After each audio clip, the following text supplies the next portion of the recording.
মিশরের president Abdel Fattah al সিসির বিরুদ্ধে রাজধানী কায়রোতে ব্যাপক বিক্ষোভ শুরু হয়েছে।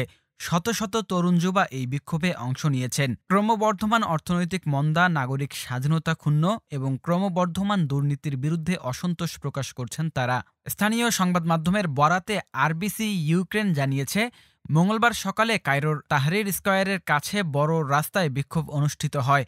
তাহরির স্কয়ার সরকারের অর্থনৈতিক ও রাজনৈতিক নীতির বিরুদ্ধে মিশরীয় জনগণের বিপ্লবের কেন্দ্র হিসেবে পরিচিত।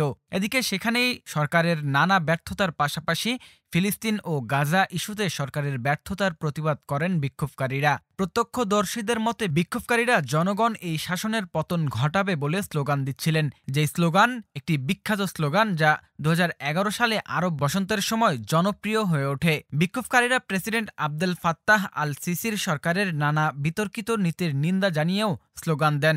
এদিনের এই বিক্ষোভের ছবি ও ভিডিও সামাজিক যোগাযোগ মাধ্যমে রীতিমতো ভাইরাল হয়ে গেছে।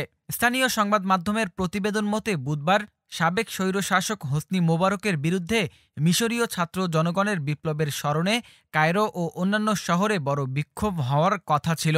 2011 সালে আরব বসন্তের সময়ে জেগে ওঠা মিশরের ছাত্র জনতার 18 দিনের গণ আন্দোলনের মুখে সাবেক প্রেসিডেন্ট হোসনি মোবারকের পতন হয়। এর 2 বছর পর 2012 সালে মিশরের ইতিহাসের গণতান্ত্রিকভাবে নির্বাচনে প্রথম প্রেসিডেন্ট নির্বাচিত হন মোহাম্মদ মুরসি। কিন্তু এক বছরের মাথায় 2013 সালের জুলাইয়ে সেনা অভ্যুত্থানের মাধ্যমে মুরসিকে উৎখাত করে রাষ্ট্র ক্ষমতা দখল করেন দেশটির সশস্ত্র বাহিনীর সাবেক প্রধান আবদেল ফাত্তাহ আল সিসি। 2018 সালে আল সিসি আবারও মিশরের রাষ্ট্রপতি হিসেবে নির্বাচিত হন। সিসির সরকারের নীতির বিরুদ্ধে শুরু থেকেই বিক্ষোভ শুরু হয়, তবে এসব বিক্ষোভ কঠোরভাবে দমন করা হয়। মুসলিম ব্রাদারহুডের একটি বিক্ষোভে ব্যাপক দমনপীড়ন চালান সিসির সরকার। এই বিক্ষোভ দমনে অন্তত 800 আন্দোলনকারীকে হত্যা করা হয়েছে বলে অনেকের ধারণা।